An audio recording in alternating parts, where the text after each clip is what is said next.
and welcome to So Farscape. A fun-filled Farscape fancast by a fervent fan. And a fascinated first-timer. I'm Kaki. I'm Kay, and this is the story So Farscape. We're back to, it's not exactly fun-filled, but... Well, yes, no. It's a bit of a whodunit episode, I would say. Fascinating. Now, You've already claimed that superlative, so unfortunately we can't ascribe that to the episode. Oh, we can. I mean, it does fascinate me every week again, so... This one especially, Kay, I've been so excited to share this with you because we're doing the ugly truth.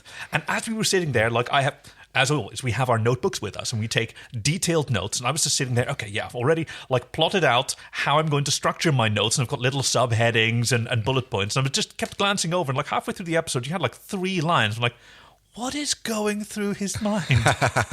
I guess I was just watching it more than actually writing down things. Yeah, and it sort of sucks you in, doesn't it? It does, but also I found that I've over time started taking fewer notes because we've got the gifs to look at, and that helps a lot. And I'm only writing down real questions that I have for myself, or things that I note, or potential willies and woodies.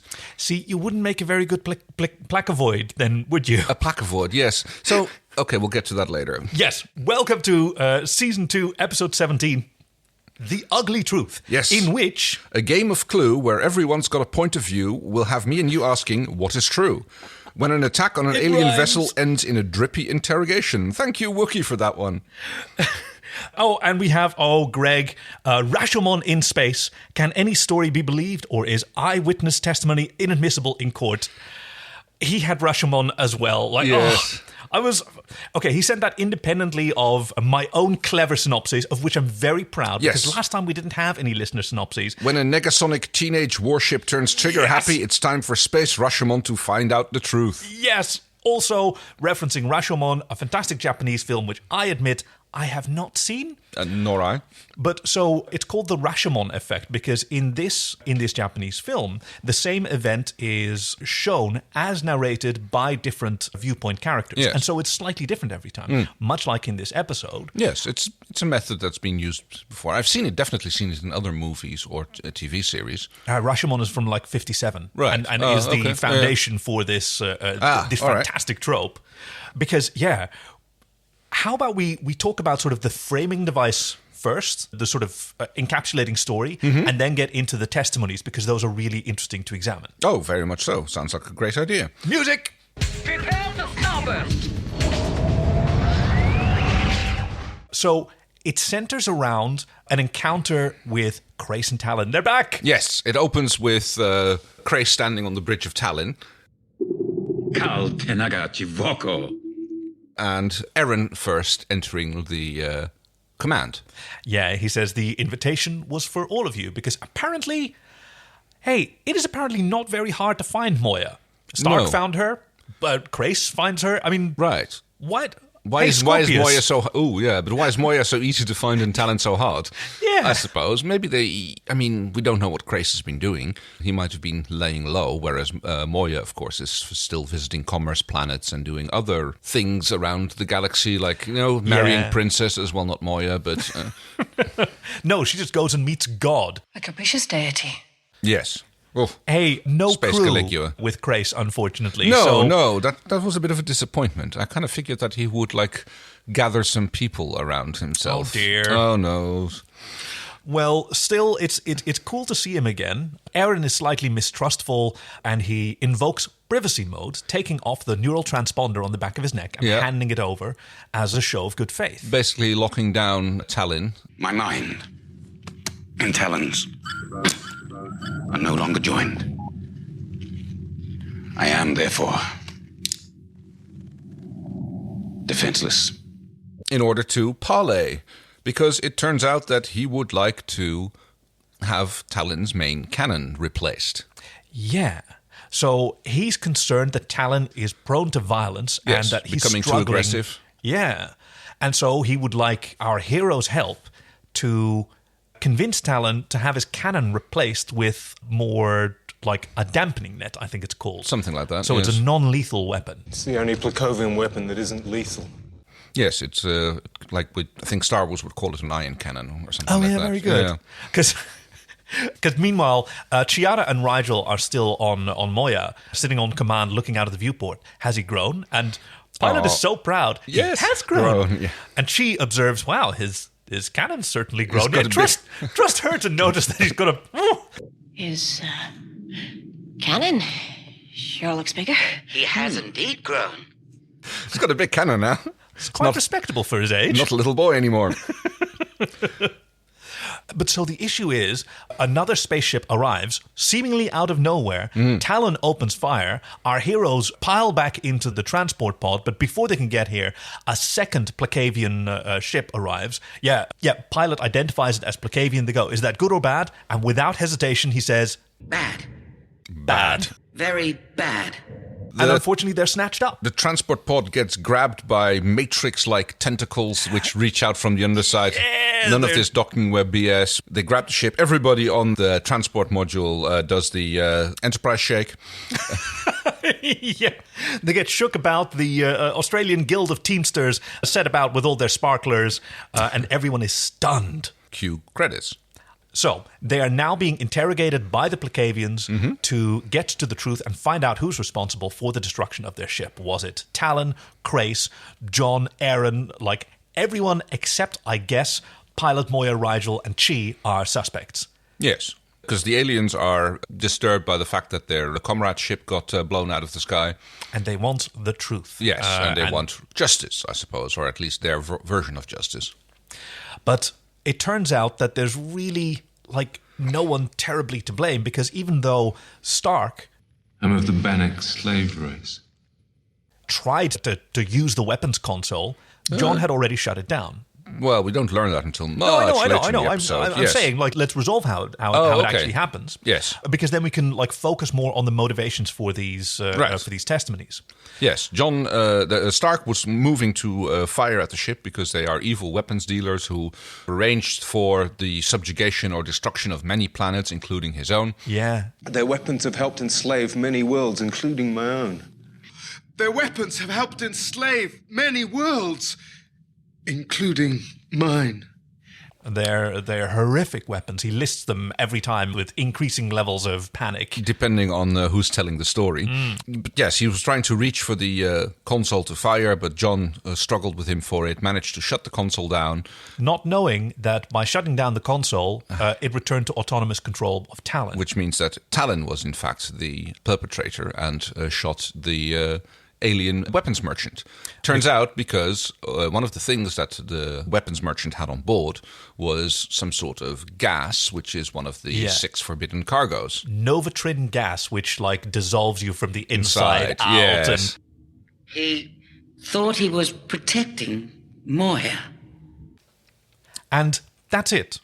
It's sort of a misunderstanding, but it's Talon's fault. He did it. He chose to destroy that other ship. Showing what Grace said, that he was turning quite aggressive. Because many times during this episode, Grace says that, Despite my best efforts, Talon is becoming more aggressive, more destructive. He has been trying to restrain Talon and to teach him that this weapon should only be used as a measure of last resort. Yep, which everybody has trouble believing until now. And this is sort of a theme for this episode. People not really believing the truth. So Dargo misplaces the blame on Stark. He's still got resentment towards Stark for being the bearer of bad news, really. Yeah. He's very abusive towards Stark, and he regrets it in the end. Only after he's faced the truth does he really, he feels so guilty about it. I misjudged Stark. I thought he was trying to save himself, but he was really trying to save us all. Also, it should be noted that Talon, immediately after shooting the weapons merchant ship, starbursts out of there, leaving Moya and everybody else holding the bag. So that's the only part that we don't really know. We don't know whether that was Talon or Crace. Because Crace, turns out, has a second transponder. Yes. I have another. You fooled us! Turns it back on. He's back in control of Talon, dismisses everyone. Now get off my ship! Yep. Well, and then, so we don't know whether Talon wanted to leave or whether Crace gave the order, but he's gone, and that's all we've seen of Talon.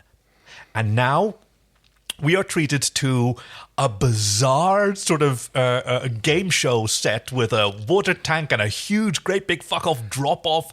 Yes, they're on some sort of platform hanging in a big, dark room. Yeah, a hubcap, as John calls it, a hoobcap, as Dargo. Some kind of floating hubcap. Hoobcap. It's a little bit like the sky prison concept that you saw in Game of Thrones. The sky cells, the slight incline, so you can never just rest. You're always at risk of falling off. Yep. It's an incredibly stressful environment. It must have been incredibly stressful to shoot in as well. Okay, they're pretending that it's a huge drop-off, but I'd be surprised if it's more than a meter or so. The production notes that I have are a little bit weird. Like, the visual companion mentioned that the crew spend a lot of time suspended 30 feet above the studio floor, which I don't completely buy. Okay. But maybe they were talking about the water tank, which is a real, like, water tank they wheeled into the studio. Enough. I guess they'd have to have some room in there for the lift mechanism, which is used to transport the prisoners in and out. So yeah, that's the central component of this this hubcap. Hoobcap. That sort of lifts up, and you've got these bars. I thought it was really cool. There's only a few pieces of set that you see in this episode, but they're really cool. Yes, everybody except Dargo is awake, and the moment that he wakes up, he immediately goes for Stark. Once again, yep. He's good at in for Stark. Just because he does massively. Bearer of bad news, kill the messenger. Everybody's there except for Aaron, because Aaron is in a weird sort of pop art obstetric chair.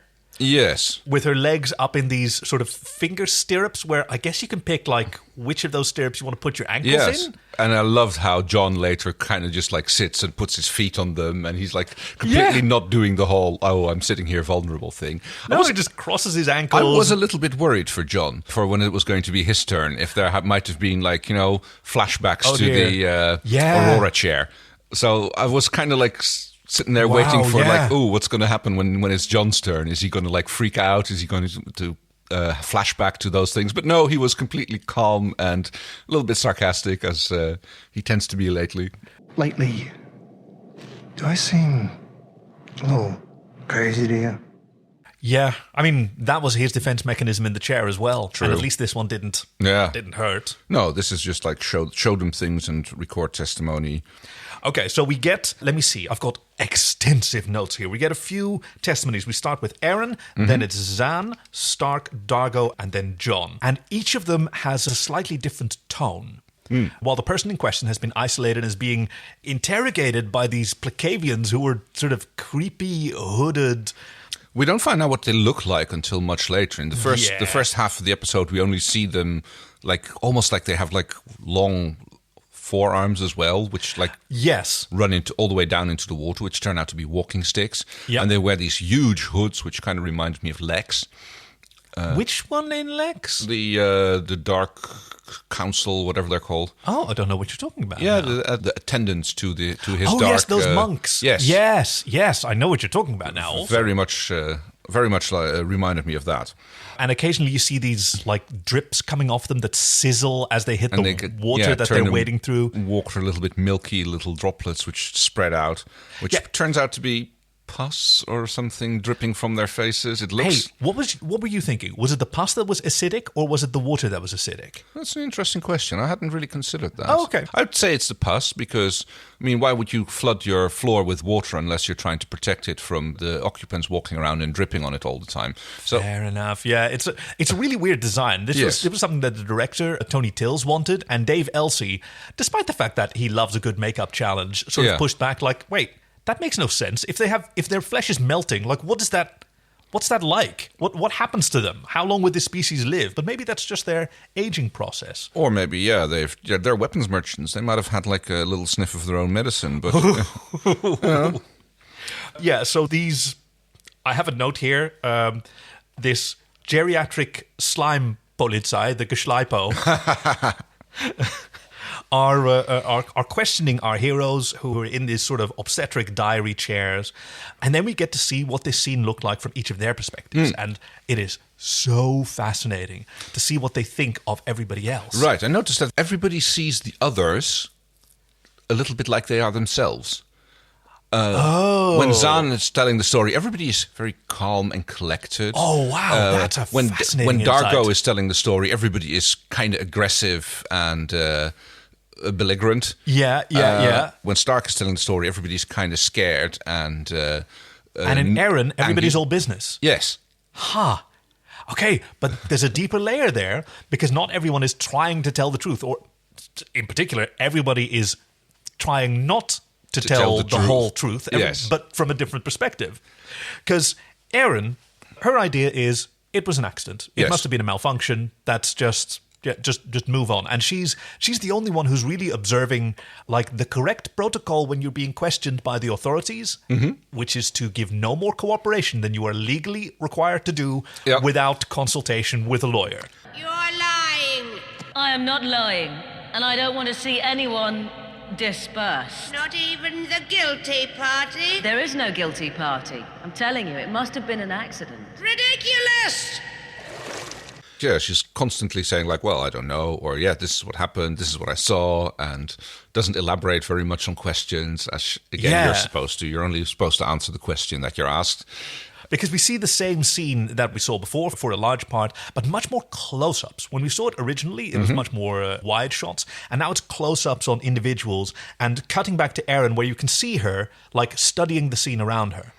There's a wonderful gif that I'm definitely going to be sharing that is just her like looking left, blink, looking right, looking left, looking right, like keeping an eye on everyone. John looks especially aggressive, I think, toward Crace. John and Dargo both. Dargo is especially unreasonable in her view. Peacekeeper lies. And Zahn is useless. Well, I'm not sure I agree. I'm Yes. going to have to think about this and perhaps even meditate on the subject. Right? These are her opinions of everyone. Zahn is just, maybe it's... No, Zahn is completely irrelevant. Dargo is hysterical. Enough thinking. If we really want to help Talon, then we should kill Grace. And John is... I mean... It's really kind of, he does sort of sexy bullying, marching around Crace and getting a little close to him. Like, yes. But the actual attack, in her version, like, there's nobody to blame. The ship arrives, there's a scan, a cool hologram that we get to see a few times. She literally says there was no one near the weapons console. Nowhere near the weapons console. We don't believe you. Which is, of course, a lie, as we learn later. Yeah, because we see Stark approaching it, but in her version, she stopped Stark. So we know, or at least we assume that John was telling probably the closest to the truth because that was toward the end of the episode. So she must have been covering for John. I also noticed that in her version, she gets dragged off the bridge by John. Yeah. Which is interesting.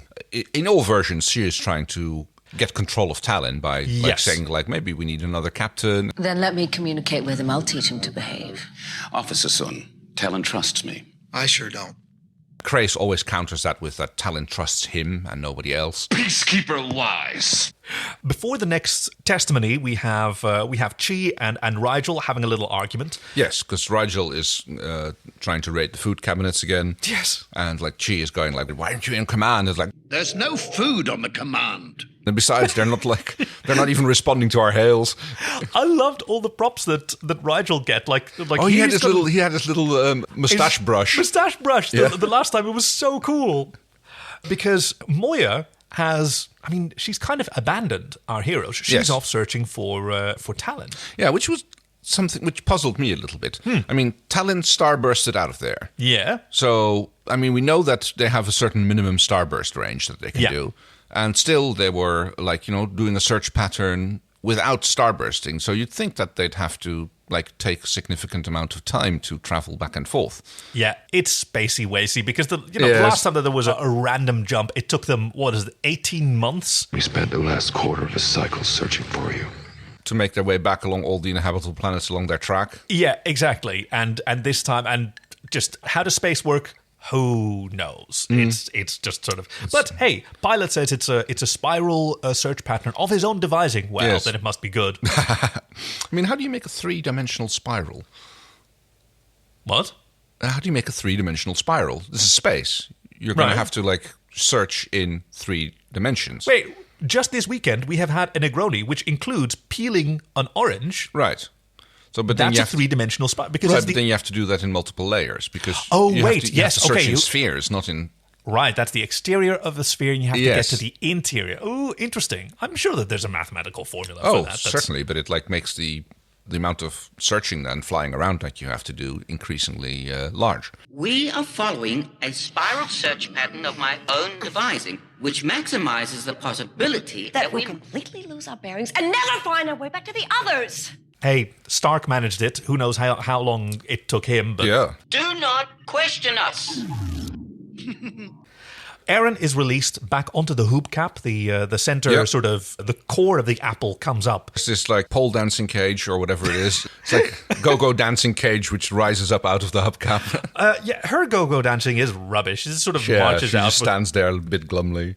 And Crichton runs up. Oh, I missed you so much. Yes. Play along. I missed you too, John. Hold me. She is such a bad liar. Oh, yes, Crichton. Oh, how much I have missed you. And trying to whisper to each other. Yeah, we're being watched, right? Yeah. Right. And then she says something about like trying to keep the story straight. And I kind of missed what exactly happened in that exchange. I told them no one was responsible for firing Talon's weapons, that he must have malfunctioned. It's not much of a story. Only one I had.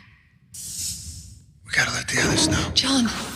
They don't get a lot of opportunity to strategize because they know that they're being watched, they're being listened to. They just can't confer to get their story straight. Right. And I noticed that Zahn is summoned next. And I noticed that she's incredibly timid and almost fearful as she gets into the cage before it descends. Yeah.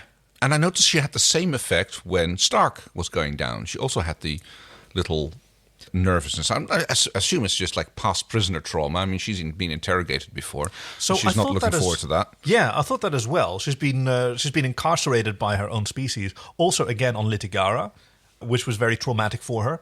But she's specifically looking at Stark. They've grown quite close, as we've seen.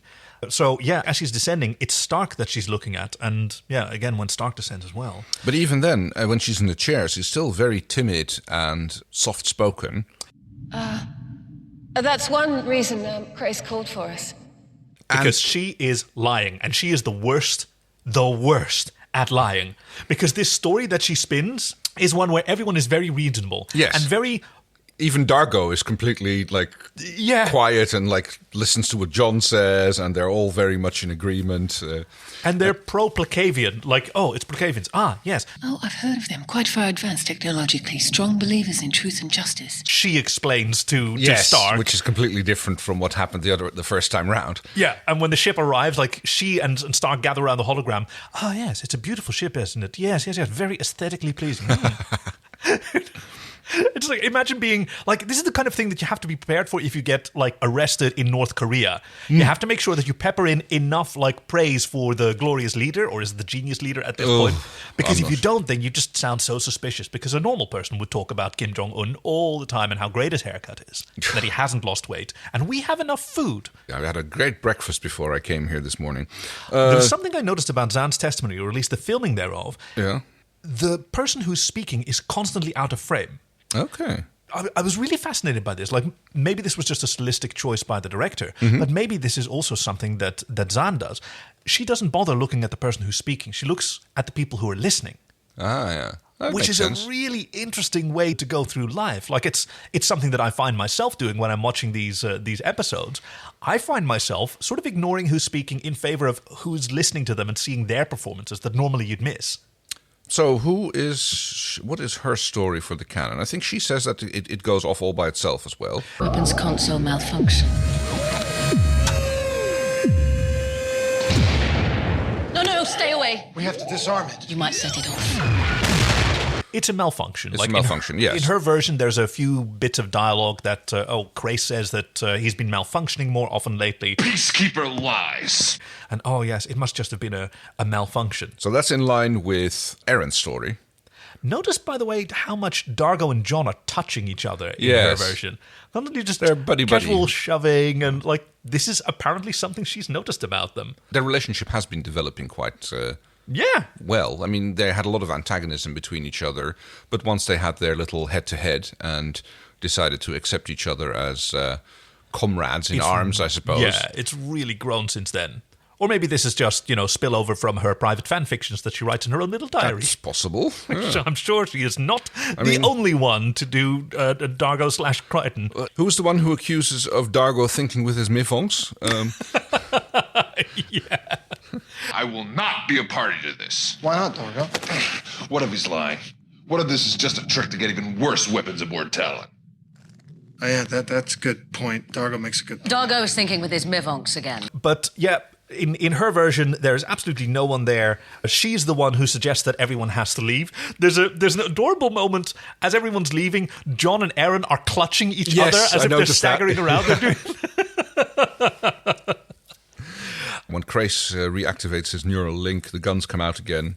The sword guns. Talon's interior defenses, which somehow seem to be like cryogenically preserved because there's a puff of... I mean, it looks like flame retardant foam. Well, it's just gas, I think. Yeah, but there's also these sort of flakes you get from a fire extinguisher. Well, that's the one that's probably just bits of ice falling off if it's indeed chilled. Oh, fair enough. You see that when a rocket is launched as well. You see the ice which is formed on the outside of the tanks because of the cryogenic fuel. Oh, wow. You can see it falling off. Ah. Weird to have that inside the ship, but okay. Inside the ship you have, if you have a chilled line, it will form condensation and it will freeze. And then when suddenly that gun starts moving and it gets jarred, then that ice will break off and fall down to the floor. So that makes sense to me. It does totally make sense because they are very cool. So, oh God, okay. That's a joke. Wasn't funny. So Stark is next, and Stark, he has a specific agenda. He wants to save everyone there. Yes. By specifically blaming Crace. Crace isn't there, and even though sending the Placavians after Crace would endanger Talon, he still likes the crew better than he likes... He literally says that. I care more about Moya and the crew than I do about Talon and Crace. Do you think he's telling the truth there?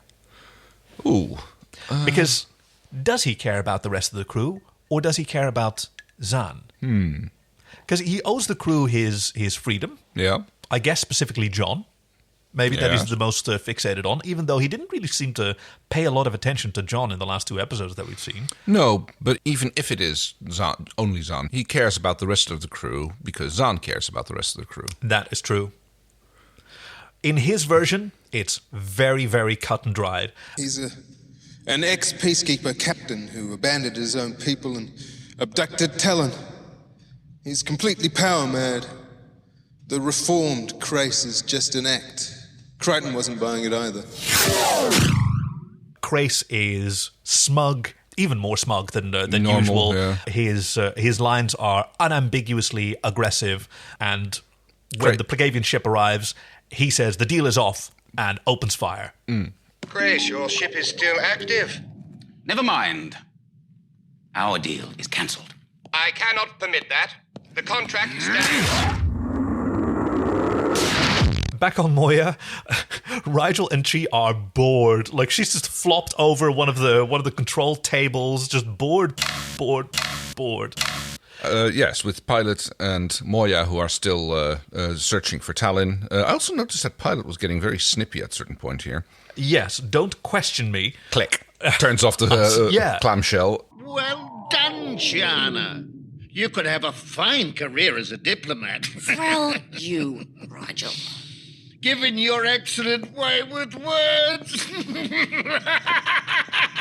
Back on the hoop cap, Dargo is pacing back and forth, snipping even at John. Yes. Watch your step. It's a long way down. Keep bothering me and I'll test that theory by throwing you over it. Just trying to cheer you up. Don't bother. Chill, brother. Yeah. Stark is returned, gets harassed by Dargo even more. Who thinks that he would have sold them out. Matt, yes. Knocks his mask off, which I don't really understand how that happens, because it's like fastened around his throat with a belt. Yeah. So I'm not quite sure how that can be knocked off without breaking that, which it clearly doesn't. Really, yeah. Stark has a bit of an episode because his eye is even more volatile than normal. Yeah, you see the sort of glowing energy that we've seen before, but it seems to be bulging out. Yeah, it's roiling or rolling boil almost. He seems to be in pain even, because he needs his mask to control it. He can control it, but apparently only if he's prepared for it. Yes. So Zahn manages to snatch his mask before it goes over the edge of the hoop cap, puts it back on, and yes, he mentioned that... My physical form is only part of my reality. Much of me is energy that I can control and project. And when he's not, he loses control over it. He seems to be apologetic, which is so weird. Well, maybe he knows what he's done, and he seems to be... Or maybe this is just a little bit embarrassing for him to be out of control like that. Or maybe he's hugely radioactive, and it just hasn't mentioned to everyone that he's just sterilized them. And none of them realize what he's apologized for. His lead-lined mask, yes. Oh, no, that's horrible.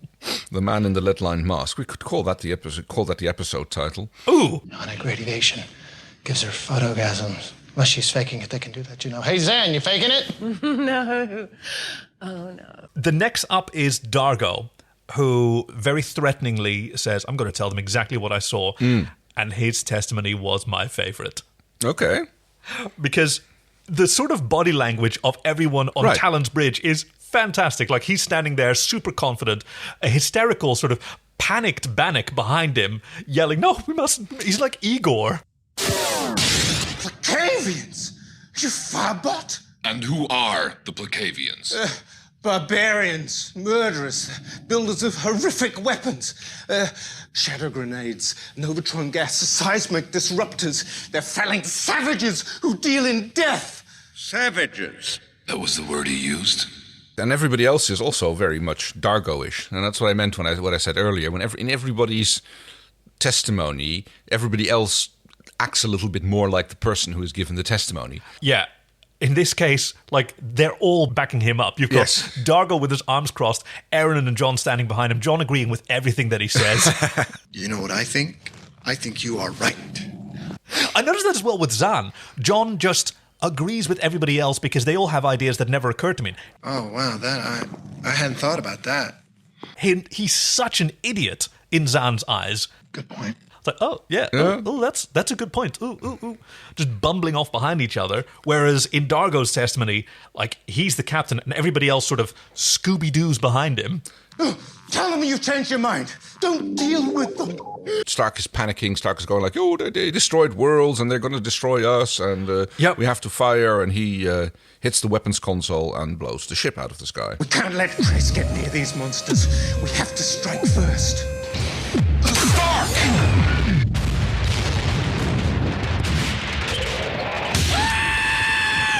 We get a cool shot through Talon's window of the ship blowing up and one of the Placavians being smacked against the window and shattering. First time that happens. Wow. Yes. Stark frilled you, Christ. And back on the hoop cap, Stark's worried about what Dargo is saying because he knows that Dargo's going to throw him under the bus. Yeah. And they start talking about, like, how do you think they'll do it? Because the punishment is execution. Yes, maybe they'll use that, what's the gas called again? Novatrin gas. Novatrin gas, yes. Eat you alive from the inside out. Aaron says that she heard them talking about dispersal, and that catches his attention. Yes, because he thinks like, well, I'm part energy, maybe I could survive dispersal if I'm prepared for it.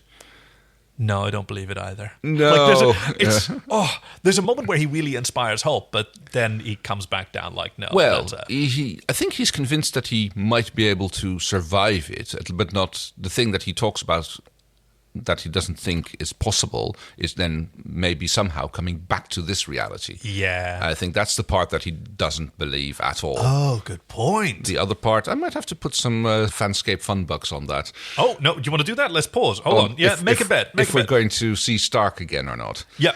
So, how are you going to phrase it? Oh, because last time you even put like a number of episodes on that, and that's kind of shackling yourself. I know. I'm not going to do that for this one. But it's going to be within, like, you can make bets up to the end of the season. Oh, in that case, it's off. No, we're not going to see Stark this season. Are you going to place a bet on that? Oh. Are you going to say that we're not going to see him? Because that's how, hey, works both ways. Fair point. I mean, I suppose I can do that. I mean, I would like to put some fun bucks on that we've not seen the last of Stark. But I'm not sure that will happen before the end of the season. Enough waffling. Will we or won't we see Stark before the end of the season? Okay, I'll put $50 on the fact that we won't see Stark before the end of the season. Noted. Rien ne va plus. So back on Moya, Chiana actually goes and visits Pilot. Yeah. And has a face-to-face. She's a little bit timid approaching him. She goes, hi, and how's everything? Are you and Moya all right? I'm sorry I yelled at you. Because Chiana always responds well to people who are emotionally honest. And Pilot finally going, hey, leave us alone, this is what we're doing. She appreciates that, because even though they're not being rationally honest about their motivation, they are being honest about their emotions, and that's something that she can handle. And she can sense this anger comes from fear or guilt or whatever, and she wants to help with that, because that's kind of what she does. She gets people to be honest, and then... And honest with themselves, I suppose.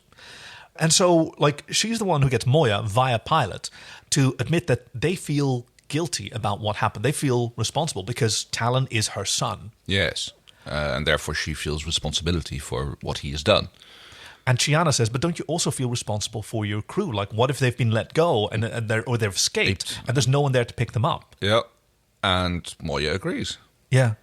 Pilot says, like, oh, Moya understands what you're saying, and she agrees, and we're going back. Plotted a course to head back to the ship. Apparently also not that hard to find in space. Well, apparently as long as they assume that they're still on the same spot, and then they haven't starbursted, so their navigation hasn't been scrambled. Oh, yeah, so therefore they should be able to fly back. It's John's turn in the chair. Yes. Fetch the comfy chair. And the chair has a new ability, which is, aside from shining lights in your face, it can actually project somebody else's recording onto your face.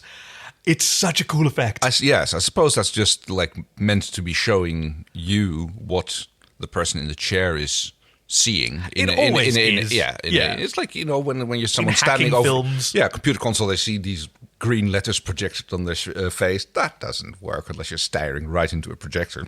But even then, like, you're not seeing anything that's being projected onto your cheeks. You can't see with your eyes, because that's not where your eyes are. Exactly. The fact that it is being projected on your cheeks means that you're only seeing a very bright light, because you're only seeing those few pixels which happen to hit your eye. In this setup, it's so brilliant because it's almost like, what's that sort of holographic like projection on buildings? What's it called? Yes. Oh, the 3D Something mapping. Yeah, 3D mapping. Because the eyes are matched. Yes. And the chin is matched to a very great degree. So when Dargo's testimony is projected on John's face, we get to see him with his braided moustache and his chin tentacles. Yes, or with a beautiful golden flecked blue skin when it's Zahn's testimony. And now they are trying to get the true story out of John, and they are confronting him with things that the others have said, something that they haven't done with during the other testimonies. Yeah, they're confronting him with, hey, everybody's testimony is inconsistent. And he goes like, well, of course it is. Like, if nobody has perfect memory, if you guys have a fender bender, do you get 10 identical recollections of the story? And apparently, yes. Or at least they claim so. Yes. And yet somehow they're still open to him giving the unvarnished truth as he's seen it. Makes them a deal. They accept it. This is the first time that we see the Placavians, yes. or the Placavoids. It's Placavians, John. In all their glory, their sort of flesh melting. I think they described it as their flesh comes unglued and sort of sags, and that's why they need to live in a high humidity environment. Okay. To prevent themselves from solidifying. I have no idea how that works. And I still think the floor is just wet to catch the drips and make it easy to get things cleaned off. But I love how John just kind of like casually sits in the chair with one leg up. And crossing his legs and sort of lying back like a hammock. He's like me in any kind of chair. Yes. The meme on Twitter that bisexuals don't know how to sit in chairs, which is yes. Which has given rise to the bisexual chair, which is really great. It has sort of like these pads on the side that you can flop down, so you can sort of sit side saddle or cross-legged or an extra support under your butt. It's really great. I want one. At first, he's like trying to spin a tale, and then he agrees that he's going to okay, I'll tell you exactly what I saw. It's like, this is the unvarnished truth. This is as it happened, or at least as I saw it happen. And it's remarkable how much of that overlaps with everybody else, including stuff that I thought was stupid and made up. Like Dargo's idea that he was standing there with his arms crossed and Aaron and John were backing him up. That's basically it, except in John's recollection, him and Aaron were standing in front and Dargo was backing them up, but there's still this sort of triumvirate, this unit of strength. And he's still he goes and stands to the side of Dargo. It's weird how everyone seems to think that Crichton is on their side. Yes, that is in fact they have their antagonisms with everybody else, but Crichton's always the one who's with them. Yeah. I hadn't considered that. In this case, the story pretty much goes down the way it has before, although everybody is a little bit more like themselves, I suppose. Yeah. And it ends up the fact that there's a struggle at the weapons console between Stark and John. Yes, and Stark actually does in fact hit the weapon. He did, in fact, want to fire. Yeah. But John says that in the struggle, he disabled the console. You assert that Stark did touch something at the weapons console. After I shut down the console, with the safety on, Stark couldn't do a thing. He did not fire the cannon. Nobody did. And so pushing the button did nothing. But Dargo only saw him push the button. Yes. Didn't see that the console had been disabled. And that's how I saw it. And so, like, the resolution is nobody really did it. He still doesn't know. It goes back to Aaron's story. It was an accident. It was a malfunction, I suppose.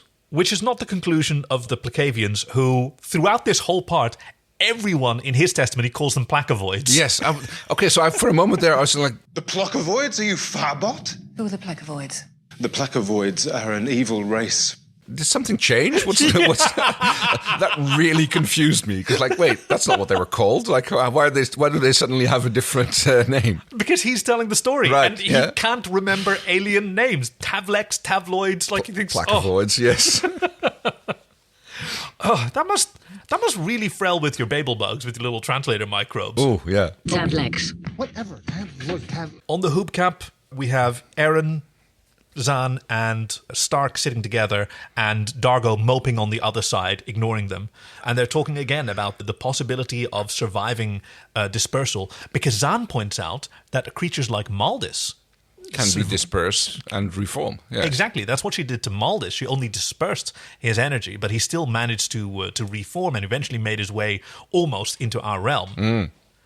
John is returned in the go-go cage. And the Placavians arrive to deliver their verdict, which is, if no one can be determined to be guilty, you're all guilty and you will all be put to death. Yes. The executions will begin immediately. Which everyone protests to in their own way. I don't know. We're barbarians after all.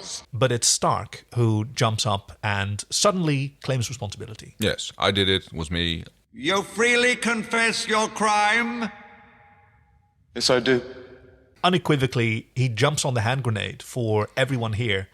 Perhaps none more so than Zahn. They try to stop him, but he claims full responsibility, climbs into the go-go cage, takes off his mask. Everybody else is... everybody else... Oh, yes, that's right. The aliens accept this. They disable everybody else, which causes them to... They're sort of magnetized to the hubcap. Something like that, I think they're still conscious. They are. You can see them breathing, and I think you can see eyes moving. You can actually see Zahn tracking him with his eyes, and John as well, I believe.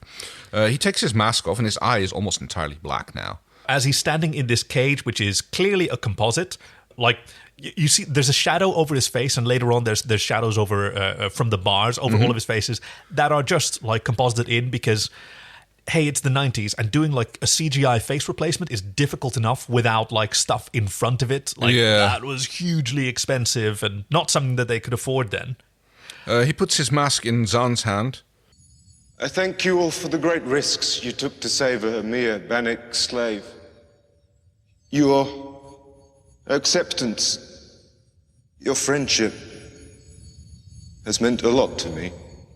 And after a short speech where he talks about his gratitude toward the crew and taking responsibility, a light glows from above, and apparently, like, this is just the dispersing chamber because it's got these sort of nozzles on the side, and it's just kind of like he turns into glitter, and the nozzles kind of just blow that glitter away. Because otherwise, your hubcap would get all glittery. Yeah. I guess. You don't want to mess up this dispersal all over the place. I mean, again, it's probably water on the floor. Oh, but then your water would get contaminated with all the but it's already got the pus dripping glitter into it, so I'm sure that it's got some sort of cleansing system built in.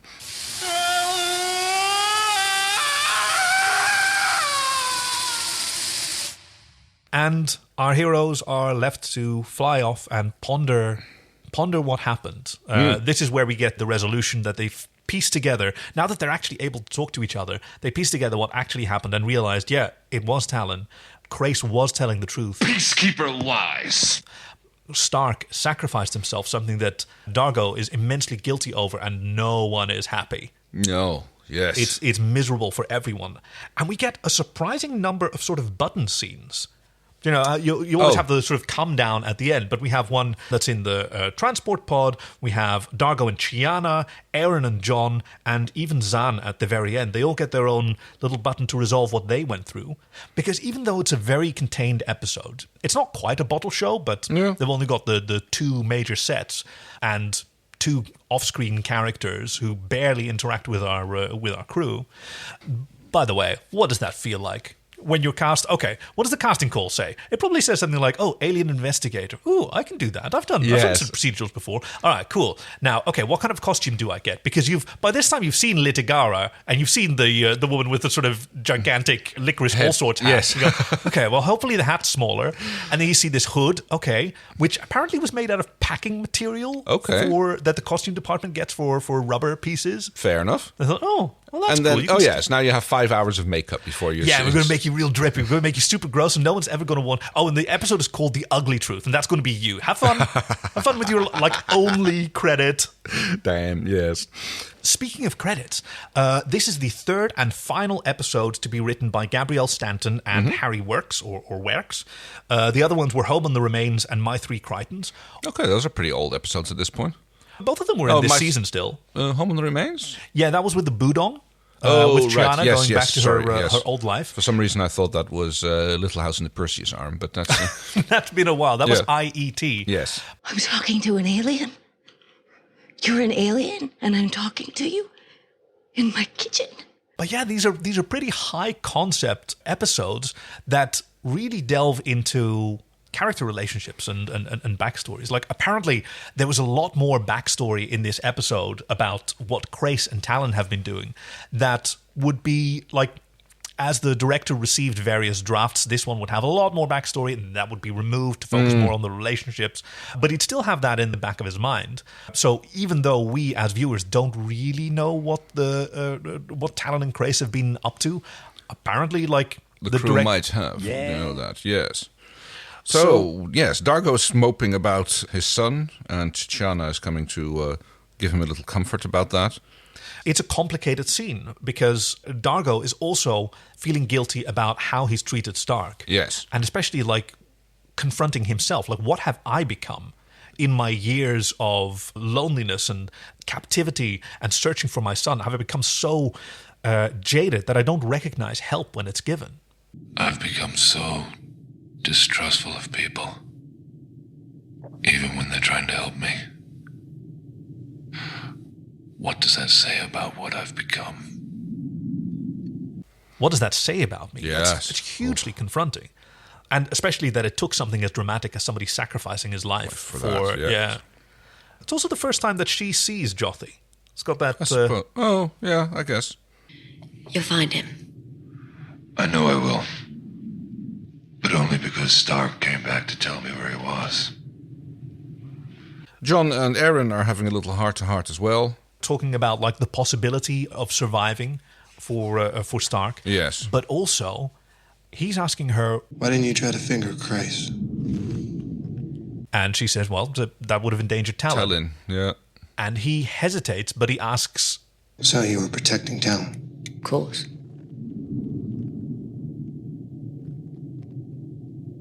And that's it? Yes.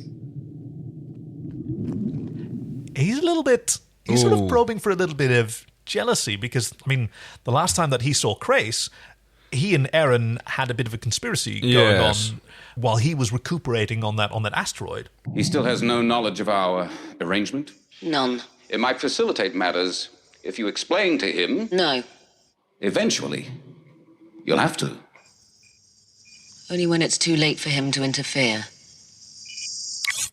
And Zahn is clearly distraught at Stark's demise. Gives his mask a little kiss. Yes. She's not doing any rites or anything. She's just holding it against her. Just feeling what she needs to feel. Mourning his loss, I suppose. Yeah. Oh, yes. Bit of a downer at the end. At the end of the episode. See, this one, I didn't feel so it didn't feel so hard to call this a fun-filled Farscape fan cast because, it's a bit of a downer. We've had those before, but it was... Oh, well, I don't want to speak for you, but I really enjoyed seeing it because the first time around, I felt that this was sort of paddling in place. I felt that this wasn't really moving the plot along, where we just got the Dargo's found his son. He's going to find his son. Oh, now we've got this episode of the week, as you've called them before, which I think is a great term. Episode of the week, and like, oh, just get on with it. Oh, we're just getting the same story over and over. And now I just got to really enjoy it. Yeah, but I really enjoyed how everybody's, not personality changed, but their behavior and the demeanor changed very much between who was telling the story. Yeah. That you really get to see what they think of each other. And I think your observation is so cool that everybody projects their own flaws and strengths onto everybody else. Which I find it very interesting, because Crais was surprisingly controlled in Dargo's version. He was very composed and to the point. I have not misused Talon's power. I've only fired in self-defense.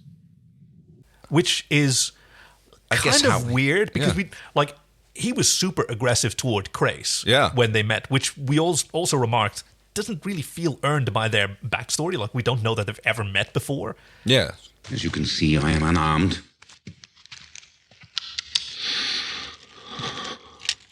As you can see, I am also unarmed.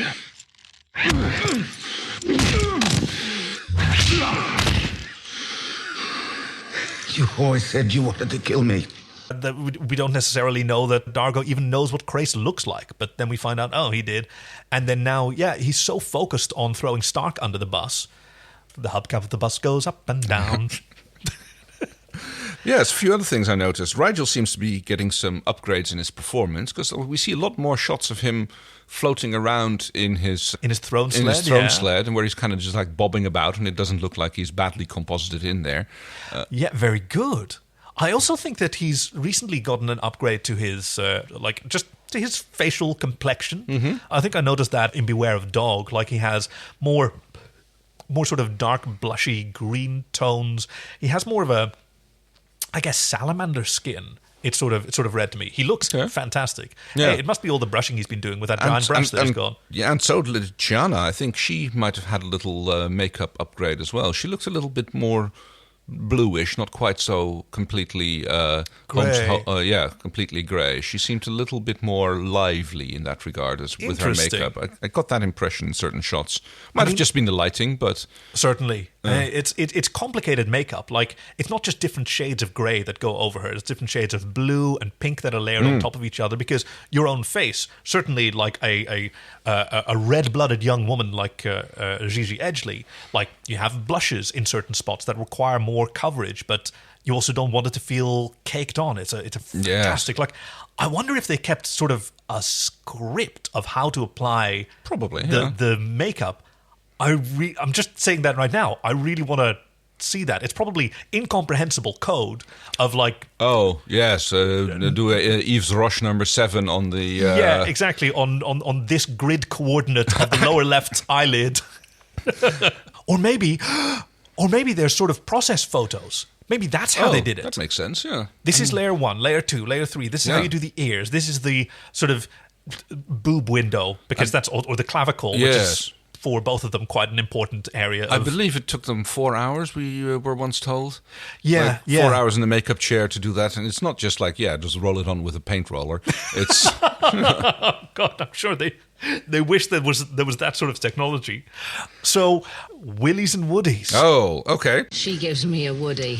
She gives you the willies. Yeah. I guess my willy goes to the alien makeup. It's like the pus fade, the pus drippy. Yes, the plaque the geschleipo. Yeah. And they're like, that's just kind of gross. Dave Elsey was inspired by sort of exploitation films like The Incredible Melting Man, but he still wanted to do his own thing. So it's not just like the skin melting, but it's all these lumps of tissue underneath. Yes, they're kind of like drooping skin and like little nobules, which are then probably pus filled, and when they burst open, they drip out, and you got this ugly yellowish goop running down their faces. Oh, horrible.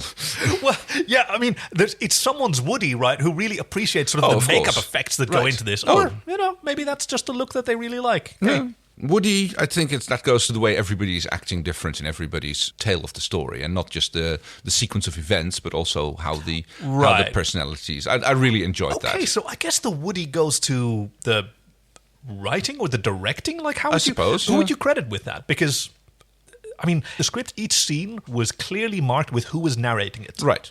So that they'd be able to, so that the actors could decide how they would be performing through the lens of Dargo, Zan, Aaron, John, and so I'm assuming a lot of that goes to the directing. Right. Because I'd say that a lot of it is the director's role in saying, like, okay, so telling them, okay, in this scene you're dragging, John is dragging Aaron off, and in the next scene they're kind of huddling together and move. I assume that's not all on the actors. I assume a lot of that is direction. No, I think you're right, because the script has hopefully been worked out logically, but it's up to the director to keep that straight, even when they're filming it out of order. Lani Tupu mentioned that we were going kind of troppo on the set. Troppo is apparently slang for cabin fever / heat delirium. Tropical, as in troppo. Troppo. Yeah. Well, Aussie slang, everything is I've gone this arvo for afternoon, or a smoke break is I've gone smoko. Yes, and we've gone to the bottle-o, as in like the off license. I hadn't even heard that one. But then you've got the Maca, which is the McDonald's, but and in French that's McDo. The McDo, okay. Le McDo. All right. And in Japanese it's Macadonarudo. Anyway.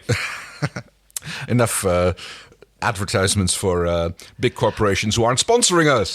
Get on with it, guys. Hey, we live in hope. It's interesting to actually give your Woody to the director, Tony Tilse. That's your first Woody. Congratulations. I suppose so. Oh, I'm struggling to even find a Willy, because I can't find one. Right. I love it all.